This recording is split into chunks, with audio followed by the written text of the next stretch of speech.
आपको हम बता दें, लगातार जो आंकड़े बता रहे हैं, अब आपको हम बता दें, उत्तर प्रदेश का लगभग 80 सीटों के जो रुझान है वो सामने आने लगे हैं।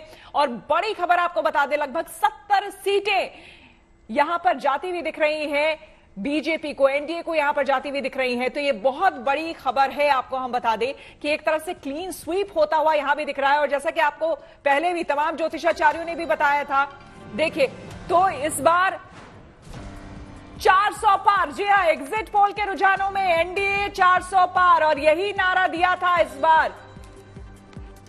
361 से 400 सीट पहुंच चुकी है एनडीए। जी हां, बड़ी खबर इस वक्त की आ रही है, आपको हम बता दें, यही नारा भी दिया था प्रधानमंत्री ने इस बार पूरी रैली के दौरान, और पूरे एनडीए ने यह नारा एक तरह से दिया था कि अब की बार 400 पार का नारा दिया था। और वो 400 पार यहां पर होता हुआ एग्जिट पोल में दिख रहा है। पिछली बार 352 सीटें मिली थी एनडीए को, लेकिन इस बार देखिए 400 पार का आंकड़ा छूता हुआ यहां पर दिख रहा है। तो 463 सीटों पे नतीजे लगभग जो है, रुझान जो है वो यहां पर आ चुके हैं। और इन रुझानों में एनडीए के खाते में 401 सीट जाती हुई दिख रही है। तो ये बहुत बड़ी खबर है अपने आप में। जाहिर सी बात है, एनडीए के खेमे में इस वक्त खुशी की लहर दौड़ रही होगी, क्योंकि वो चाहेंगे कि ये जो रुझान है वो नतीजों में 4 तारीख को तब्दील हो जाए। जाहिर सी बात है, क्योंकि यही इस बार वादा भी किया जा रहा था, दावा भी किया जा रहा था कि इस बार देखिए पिछली बार से भी ज्यादा हम लेकर के आएंगे सीटें। और इंडिया टुडे, एक्सेस माई इंडिया की तरफ से जो ये एग्जिट पोल सामने आया है, उसमें रुझानों में एनडीए को 400 पार सीटें मिलती हुई दिख रही हैं। बिल्कुल साफ तौर पर जो नारा था वो इस एग्जिट पोल में स्पष्ट हो चुका है। और रुझान जो सामने आई उसमें एनडीए को 400 पार का जो रुझान है वो पार कर चुका है। 400 सीटें इस रुझानों में एनडीए हासिल कर चुका है।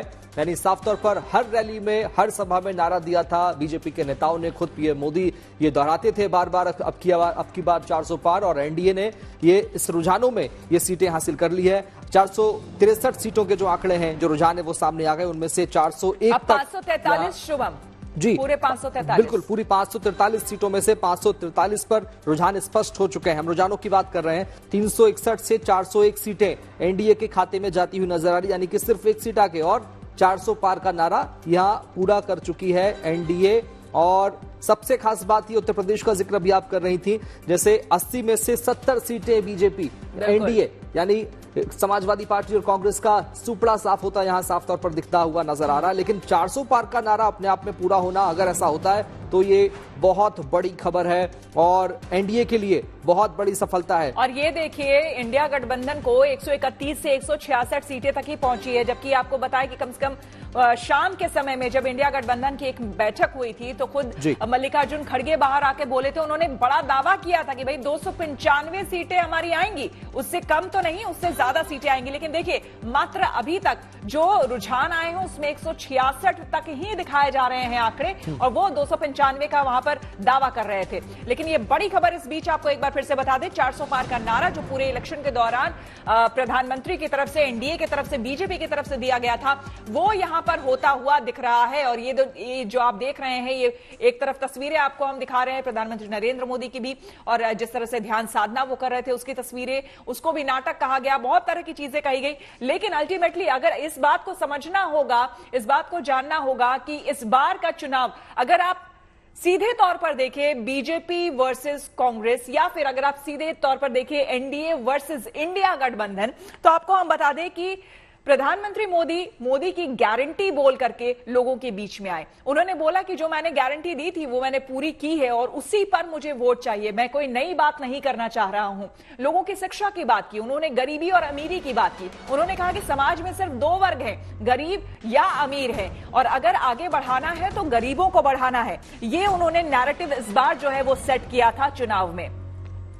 चलिए एक बार फिर से पश्चिम बंगाल में आपको हम बता दें कि 42 सीटों में से 26 से 31 सीटें बीजेपी को जाती हुई दिख रही है। और उत्तर प्रदेश में 80 में से 64 में से 67 सीटें बीजेपी के खाते में जाती दिख रही है, जबकि 3 से 5 सीटें बाकी जो दल हैं उनको यहां जाते हुए दिख रही हैं। कांग्रेस को 1 से 3 सीटें जाते हुए दिख रही हैं।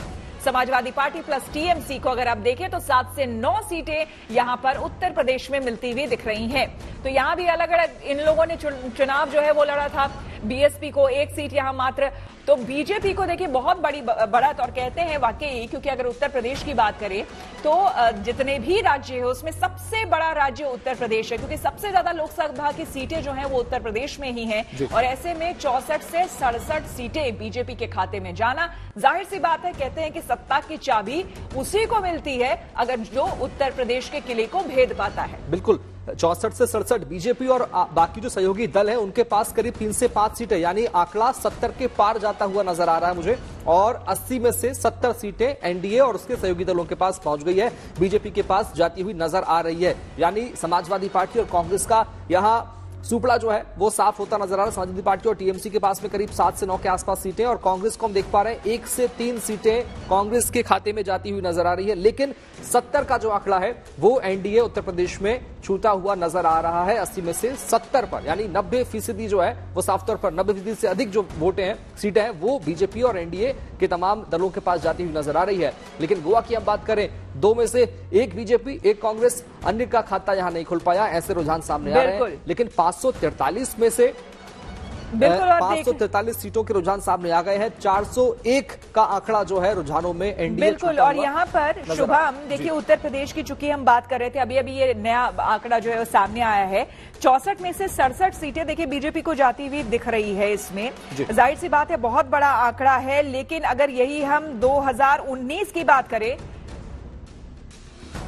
तो बीजेपी को 62 सीटें मिली थी 2019 में, कांग्रेस के खाते में 1 सीट गई थी, समाजवादी पार्टी को 5 सीटें मिली थी, बीएसपी 10 और एडीएस को 2 सीटें मिली थी। ये 2019 में जो आंकड़े हैं वो ये बता रहे हैं, यानी कि 62 सीटें बीजेपी को 2019 में भी मिली थी। लेकिन इस बार 67 आंकड़ा बीजेपी का हो रहा है, और 5 उनके अन्य सहयोगी दल की हम बात कर रहे हैं, यानी 70 के पार पहुंचती हुई नजर आ रही है, यानी लगभग आप क्लीन स्वीप बोलिए। बिल्कुल, सुपड़ा साफ समाजवादी पार्टी और कांग्रेस का। यहाँ बीएसपी का भी आप देखिए 0 से 1 के आसपास बीएसपी नजर आ रही है, यानी 70 के पार। बीएसपी तो ऐसा लगता ही नहीं है शुभम की इस बार कहीं चुनाव में भी थी जी। अभी पहले यही कह रहा था, अखिलेश यादव की राजनीति उतरती हुई है, 27 तक पूरी पटरी से उतर जाएगी। ये चीज मैंने अभी अपने प्रेडिक्शन में बोला। उनकी कुंडली देखकर जो हमें आंकड़े मिले, कहीं से भी नहीं दिखता वो इस चुनाव को संभाल सकते थे, वही कहीं ना कहीं आज तक दिखा रहा है। जी, प्रतीक जी की जो भविष्यवाणी है, जो उनके आंकड़े बता रहे हैं, और एक्सिस माई इंडिया का जो आंकड़ा है वो लगभग पैरेलल चल रहा है, ऐसा अभी हम देखें, क्योंकि अभी राहुल गांधी के बारे में भी कहा प्रतीक जी ने, अब अखिलेश यादव के बारे में भी कहा। अब श्वेता जी, अभी आप कह रहे थे मायावती के बारे में, मायावती जी का जिक्र अभी आप कर रहे थे कुछ देर पहले, क्या देख पा रहे हैं 0 से 1?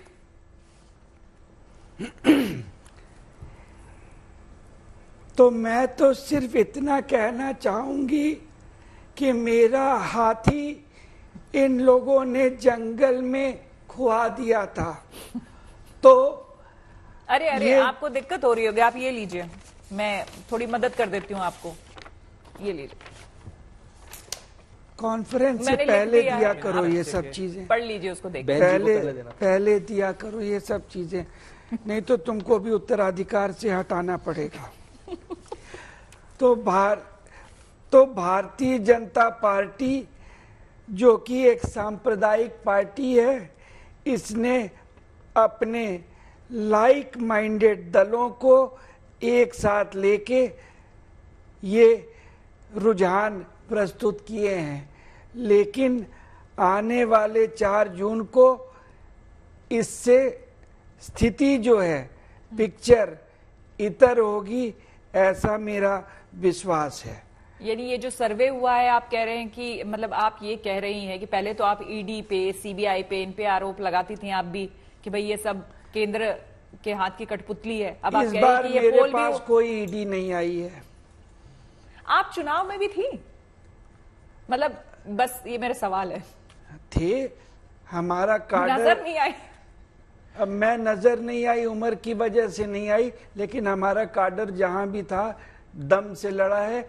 ये आपके रुझान है, ये रिजल्ट नहीं। प्रतीक जी कितने दम से लड़ा है, जरा बताइए, इनकी कुंडली बताइए। पर जो इनकी कुंडली दिखती है, तो मैंने बहुत पहले ही कहा था कि ये तो अब राजनीति से शून्यता की ओर है। जो कुंडली दर्शा रही है, खासतौर से मार्केश की दशा, तो अब धीरे धीरे शारीरिक कष्ट भी परेशान कर सकते हैं। सुश्री मायावती जी को बहुत ध्यान देना चाहिए। रही बात राजनीतिक जीवन की, तो शून्यता की तरफ तेजी से अग्रसर है। और हाथी कहीं ना कहीं अब हाफ चुका है, ये आपको मानना पड़ेगा।